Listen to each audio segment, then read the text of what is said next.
fi addeessaa dhufeera. Garuu uummanni lameen wal keessa jiraataa wal wallaaluun waliin bahee galee quba wal dhabuun ollaa ta'anii fagootti walii yaafachuun wal argaa wal dhabuun dugda walitti garagalchuun icitiinsa maali laata? Raafama akka biyyaatti darbee dammaquuf wal shakkiin uummata lameen gidduu jiru qooda jalqabaatee jechuun ni danda'ama. Haala kanaan garuu dhaloonni dhufu abdii dukkanaa itti adeemuun hanga yoomiitti itti fufa? Furmaanni wal sodaa fi dawaan wal amanuu eessa argama? Biyya keessaa kan dawaa wal shakkii fi wal qeequu argatu maaliif barfate? Egaa Itoophiyaan boolla badiisaa fi mancaatii irraa deebitee gadadoo irraa bayyanachuuf jalqaba uummata jajjaboo biyyattii lameen Oromoo fi Amaara gidduu qaawwa jiru dhiphisuun dirqama ta'e argameera. Kunis qaama biraan osoo hin taane uummata kallattiin walitti fiduutu tooftaa filatamaa ta'e. Ariitiin imaluuf kophaa, fagoo imaluuf ammoo waliin deemuutu wayyaa kan jedhu jechama Afrikaanotaa addunyaan guutuu qooddateeru keessaati. Mootummaan naannoo Amaaraa fi mootummaan naannoo Oromiyaa qondaaltota olaanoo naannolee lameenii fi bakka bu'oota hawaasaa walitti fidanii mariisisuuf qarqara laga Mormor yookaan Abbayyaa magaalaa Bahar Daaritti beellamaan wal arganii uummata Oromoo bakka bu'uudhaan abbootiin gadaa, jaarsoliin biyyaa, abbootiin amantaa, foollee fi hayyoonni godinaalee keessaa walitti baba'an Abbayya qaxxaamuranii imaluun jila qondaaltota Oromiyaa Pireezidaant Lammaa Magarsaan durfamu waliin galma mana maree naannoo Amaaraa galma Abbaayitti argamanii. Naannoo Amaaraadhaa uummata kan bakka bu'an abbootiin amantaa, jaarsoliin biyyaa, hawwanii fi hayyoonnis galma Abbaayitti argamaniiru. Gama lameeniin alatti qaamni sadaffaan hin turre. Pireezidaantiin mootummaa naannoo Amaaraa obbo Gadduu Andaargaachoon ergaanaa dhufuu wayita dabarsan haasawaa isaanii keessatti akkas jedhaniin እኛ ኢትዮጵያውያን የጋራ ቤታችንን ለዘመናት በአብሮነት ስንገነባ በባህል በሃይማኖት በዘር nu Itoophiyaanonni mana tokko yeroo waliin ijaarru gama aadaan amantaa qomoo fi seenaanii garaagarummaa qabnu hunda ciminaa fi miidhagina keenyaaf oolchineetu malee yoomillee sababa wal qoqqooduu goonee hin beeknu. Garaagarummaan keenya madda miidhaginaa fi agarsiiftuu eenyummaa keenyaa akkasumas agarsiiftuu Itoophiyummaa sirrii ittiin kabaja argannedha. Itoophiyummaan waan dhuunfaanis ta'e gareenis qabnu aadaa duudhaa amantaa afaan hambaalee fi qabeenya waliinii hundaa akka dammaa fi gagaa wal dhunate kan adda bahuu hin dandeenye eenyummaa kabaja guddaa qabudha. Obbo Gadduun seenaa biyyattii wayita yaadachiisan abbootiin wareegama kanfalanii kabaja guutuu waliin dhaloota ammaatti akka dabarsanii fi imaanaa itti kennames dhaloonni kun hubatee biyya qaawweessuurraa akka suphu kuffisuurraa akka ijaaru dhaamanii akka obbo Gadduun dubbatanitti Oromoon uummata Amaaraafis ta'e uummata kamiifuu daba hin yaadu aadaa akkasiis hin qabu. Pireezidaantichi dhalataan Oromoo naannoo Amaaraa keessa hedduu akka ta'anii fi sabni Amaaraas naannoo Oromiyaa keessaa miiliyoonaa ol akka ta'an himanii naannolee lameen keessattis mirgi isaanii kabajamee fi akka jiraataa jiran yaadachiisanii. በአማራ ብሔራዊ ክልላዊ መንግስት ውስጥ ግማሽ ሚሊዮን የሚጠጋ የኦሮሞ ሕዝብ ከአማራ ሕዝብ ጋር ተሳስሮ በወንድማማችነት እየኖረ ይገኛል። mootummaa naannoo Amaaraa keessatti sabni Oromoo walakkaa miliyoonaa ta'u saba Amaaraa waliin obbolummaan jiraataa jira. Sabni Oromoo naannoo Amaaraa jiraatu haala mijataa teessuma lafaa iddoo jiraatu kunuunsee mirgi eenyummaa heeraan kennameef kabajamee fi ofiinis obbulchaa jaalalaan jiraataa jira. Mana maree naannoo Amaaraattis teessoon bakka bu'iinsaa kennamee fi ijaarsa biyyaa keessatti qooda ba'achaa jira. Daa'imman Oromoo naannoo Amaaraa keessatti afaan dhalootaa afaan Oromoon akka baratanii mijatee fi barataa jiru. Manneen barnootaa 257 keessatti daa'imman 100 ta'anii afaan Oromoon barnoota barachaa jiru. Dargaggoonni Oromoo hara xaanaa aramaa itti cimaa dhuferraa baraaruuf duulli taasisan seenaa haaraa ta'e galmaa'eeras jedhan obbo Gadduun naannoo Oromiyaadhaa uummata bakka bu'uun kan argamanis galatoonfataniiru. Artistoonni ijaarsa biyyaa keessatti qooda addaa akka qaban dibba darbee marii artistoota Oromoo fi Pireezidaant Lammaa Magarsaa waliin gaggeeffame irratti kan hubatame ture. Waadaa galan mirkaneessuufis Dr. Artist Alii Birraa, weellisaa Qamar Yuusufii fi weellisaa Taaddalaa Gammachuu waliin waltajjii marii obbolummaa uummata Oromoo fi Amaaraa irratti gahee addaa taphatanii.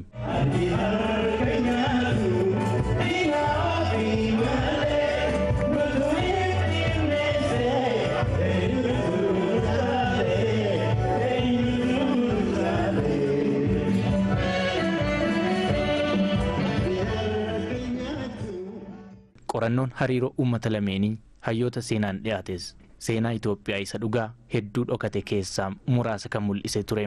አለቃ ነገሩ ወይም ተክለ ኢየሱስ ዋቅጅራ የሚባሉት የወለጋ ተወላጅ የሆኑ በጎጃም ትልቅ ሚና የተጫወቱ ናቸው። እኔ ሰዓሊና ጸሐፊ ነበሩ። አለቃ ነገሩ ዮካን ተክለ ኢየሱስ ዋቅጅራ kan jedhaman dhalataa wallaggaa kan turan ጎጃም keessatti gahee guddaa taphatanii turani. barreessaa fi ogeessa fakkii turani. uummata amaaraaf maal kennan yoo jenne guutummaa amaaraaf ta'uu baatullee seenaa uummata ጎጃም abbayyaa hanga abbayyaatti yookaanis dhaloota ጎጃም jalqabaa hanga dhiyootti kan barreessan alaqaa takla Yesuus yookaan nagaroo waaqjiraadha. seenaa keessatti ga'ee guddaa gumaachanii darbanii tarii asii gara Oromiyaatti yoo deebitan magaalaa Dabra Maarqos keessa mana amantaa Ortodoksiitti gortanii suura isaanii daawwachuu dandeessu. waraqaa qorannoo dhiyaate keessatti egeree Itoophiyaa ijaaruuf seenaa dhugaa mul'isanii ol kaa'aa isa itti aanu bareechuutu akka kallattiitti taa'e. hirmaattonnis walitti dhufeenya yeroo jalqabaaf taasifame irratti miira isaanii yaadaa fi ejjennoo isaanii ibsanii ስለ እውነት ነው የምናገረው። ቀኑ በጣም ደስ ይላል። በውበት ነው የተጀመረው። ደስ የሚል ቀን ነው። dhuguma dubbachuuf guyyaan har'aa baay'ee namatti tola. ani jecha guyyaa kan ittiin ibsuun qabu. rakkoo gidduu keenya jiru mariin haala kanaan waliin teennee hiikuun baramuu qaba. ani kan dhaladhee guddadhe Finfinneetti. abbaan warraa kiyya nama Harargeeti. naannoo Elemaa Addeessaa keessa jiraadha. Elemaa Addeessaa immoo bakka jaalalaan ofitti naqabee na jiraachisuudha. tokkummaan keenya yoomiyyuu cimuu qaba. ምርጥ አርጎ አሳድጎኛል ይልማና ዴንሳ።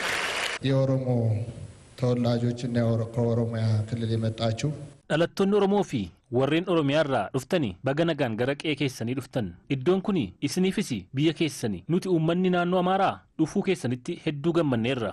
በዩኒቨርሲቲ ደረጃና በትምህርት ቤቶች ደረጃ ለልጆች የሚሰጠው የኢትዮጵያ ታሪክ ቢስተካከልና ቀጥተኛ የሆነው ታሪክ ቢሰጥ ለማለት እፈልጋለሁ። sadarkaa yuunivarsiitii fi mana barnoota sadarkaa gadiif barsiifni seenaa dhalootaaf kennamu osoo sirratee inni dhugaan barsiifamee gaariidhaan jedha. እሰማው የነበረው በሙዚቃ ነበር፣ በተግባር አየሁት። ani waa'ee uummata Amaaraa kanaan dura sirbaanan dhagaa ture. amma immoo qaaman dhufee uummata gaarii arjaa fi jaalalaa akkasumas biyya gootaa ta'uusaan mirkaneeffadhe. ሰው ማህበራዊ ነው። ከማህበራዊ ኑሯችን በማህበራዊ ኑሯችን መልካም ነገር እንድንኖር ለማድረግ namni uumamaan jireenya hawaasummaa jaallata. jireenya hawaasummaa gaarii jiraachuudhaaf ammoo duudhaa abbootii irraa dhaalee hordofnee safuu eeggannees jiraachuun nurra eegama. garuu namoonni safuu cabsan badiif sababa ta'u. yoo danda'ameef badii maatii fi dhaloota irratti fidaa jiru hubannee akka amantaa keenyaatti dandeettiif hubannoo qabnu fayyadamnee jaalala uummataa yoo qabaanne dhiifama walii goonee deemsa itti fufuutu barbaachisa. pireezidaantiin mootummaa naannoo Oromiyaa obbo Lammaa Magarsaa Itoophiyummaan haphataa deemuu fi sadarkaa yaaddeessaatti dhufuun marii uummata lameeniif sababa akka ta'e dubbataniiru. akka pireezidaanti Lammaan yaadachiisanitti wanti fedhe mudatus Itoophiyummaan dhugaan akka araadaatti uummatatti maxxaneera waan ta'eef dhabamsiisuun gonkumaa hin danda'amu. garuu waa'een egeree keenyaa hunda keenyaaf hojmanee ta'uu qaba jedhani. ማናችንም ልንክደው ማንችል ልንለውጠው ማንችል ለዘመናት የተገነባ ማንነት አንድነት አለ። በሆነ አጋጣሚ ሊፈርስ የማይችል ቢታሰብም ሊፈርስ የማይችል eenyuun keenyayyuu haaluus jijjiiruus kan hin dandeenye eenyummaa bubbee tasaaniin bittinnoofni qabna. pireezidaanti Lammaan lammiileen biyyattii hundi walabummaa Itoophiyaaf waraana Adwaadhaa eegalee iddoo hedduutti qixa wareegamaniirus jedhani. የእያንዳንዱ የማናችንም ኢትዮጵያውያን ደም ባድሜ ላይ አለ። ዛሬ ተቀጥረን አይደለም ቅጥረኞች ሆነን ተከፍሎን አይደለም እዛ ደማችንን ያፈሰስነው። ለማን? ለዚህች አገር ሉዓላዊነት ለዚህች አገር ክብር ሲባል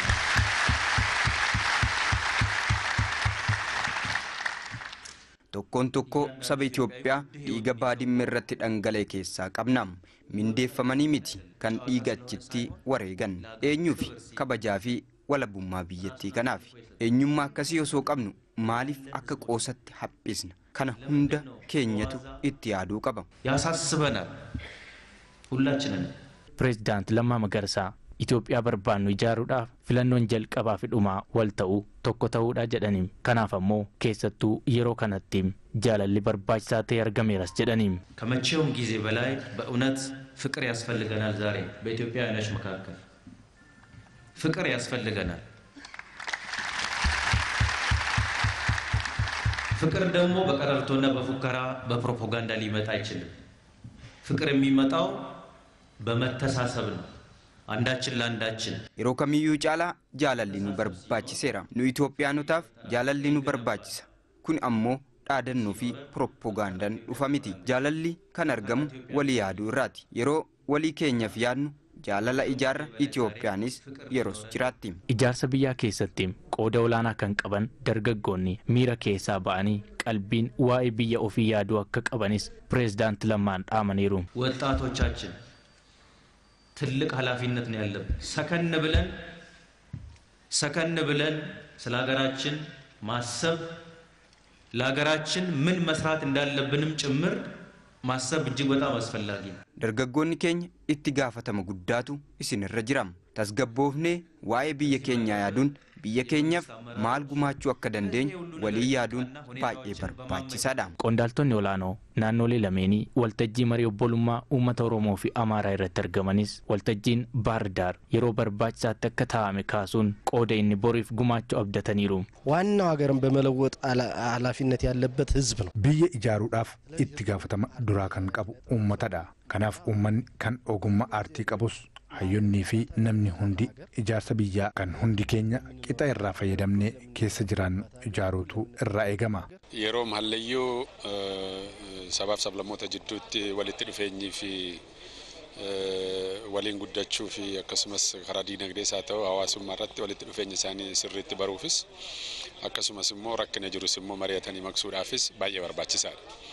inni kun amma saba Amaaraa fi saba Oromoo jidduutti adeemu iyyuu malee saba hundumaa wajjiniin konferensii kana deemuu qaba kan jedhu ilaalchan qaba. amma yoraal sabni Amaaraa kun fi sabni Oromoo tokkoffaan sabni Amaaraa sabaaf lammammoota biyya kana keessatti baay'ee kan isaan jiran Oromiyaa keessa ta'uun isaan beekama.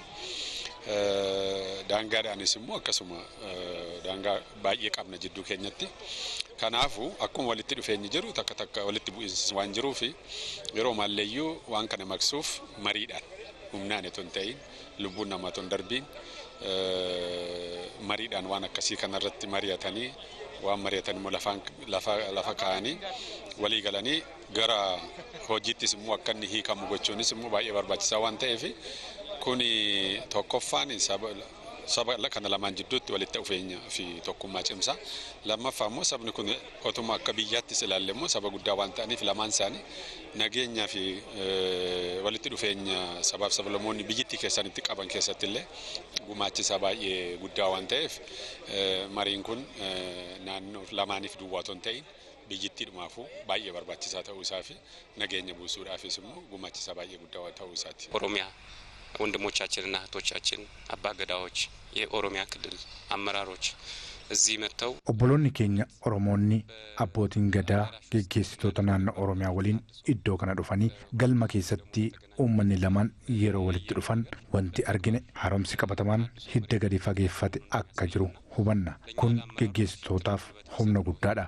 haneerrate akkamitti akka chitti guutuu qabnu handabe akkamitti akka sirreessuu qabnu seenaan walitti dhufeenya uummataa obbolummaan uummataa cimaa akka ta'ee fi ijaarama sirna federaalizimii biyyattii kanaatiif illee bu'uura guddaa akka ta'edha kan ibsamaa ture. gara fuula duraattis kun itti fufuu qaba. Oromoon abbaa biyyaati. Oromoo mallattoon isaa odaadha. odaan muka bal'aa jalaa tillee kaaniif gaaddisa ta'ee biqiltuun jalatti biqiluu danda'udha. biqiltuun sun yoo jiraate jalatti hin biqila. muka baargamooti miti. baargamoon hin xuuxa hin gogsa. Oromoon akkasii miti. Oromoon obbolummaa waliin jireenya sirnas aadas duudhas qaba waan ta'eef isa kan cimsuu fi gara fuulduraattis kan kana cimee itti fufsiisu waan ta'eef kan hanqate wanta dogongoroota uumamuu danda'an wanta yeroo adda addaa ka'uu danda'an badii dogongoraa xixiqqaa akkamitti akka waliin taanee waliin obbolummaadhaan balleessuu hanqisuu isa xiqqeessuu dandeenya han jedhu irratti ummatoonni abbootiin haadholii waliin abbootiin amantaa beektonni waliin mari'achaa jiru waan ta'eef obbolummaa ummattoota kanaa kan ibsuu fi guddina biyyattii kanaa itti fufiinsa biyyattii kanaatiif kan bu'uura uume ta'uudha. Hirmaattonni uummata lameen keessaa walitti baba'an mariin obbolummaa uummata lamaanii fakkeenya guddaadha jedhaniin. Biyyattii kana ijaaruuf hojjechuudha. Biyya kana immoo kan ijaarru wal dhageeffachuudhaan waliin marachuudhaan beekaa gaafachuudhaan muuxannoowwan addunyaa biraarra jiranillee fudhannee kaane kallattii saniin wantoota biyyattii ijaaran irratti xiyyeeffannee haaromsa amma jalqabame kanaan keessatti misoomni amma jalqabame kun haaromsa amma jalqabame kun misooma biyyattii kanaatii fi fedhii misoomaa kan uummati kun qabu deebisuu kan danda'uu fi gaaffii bulchiinsa gaarii akka naannoo keenyaatti illee ta'ee akka biyyattiitti jiru deebisuu kan danda'uu fi walitti dhufeenyi naannoo Oromiyaatiif naannoo Amaaraa cimee kan itti ta'uu akka qabutti namana. Sabni kun seenaa adda adda hin cinnee fi hiddaanis dhalootanis wal makee qaba. Kana hubatee yeroo ammaa immoo tokko maatii tokko ta'e warra tokko ta'e walii yaadee aadaan isaallee bo'a aadaan isaallee fuudhaa fi heerumaa tokko ta'e wal fuudhee wal heerumsiisee jaala wal kadhatee maatii ta'ee margaaf buna walitti kennee aadaa nanaatiin jaalalaan ulfinaan kabajaan wal waamee wajjin nyaachuun wajjin dhuguun tokko ta'ee aadaa hawaasummaa keessatti tokko ta'ee bifa addaa otoo hin qabaanne tokko ta'ee waliin jiraata. Uummanni Oromoos ta'e uummanni Amaaraa uummatoota biyyattii biroo waliin baaxii tokko jala jiraatu. Kanaafis biyya nagaa misoomtee fi dimokiraatoftee addunyaatti filatamtuu taate ijaaruudhaaf wal amantaa fi hirkoo walii ta'uun dirqama. Magaalaan Bahar Dar akkuma Itoophiyaatti waltajjii seenaa biyyattii haaromsee boqonnaa jalqabaa milkiin keessummeessiteetti.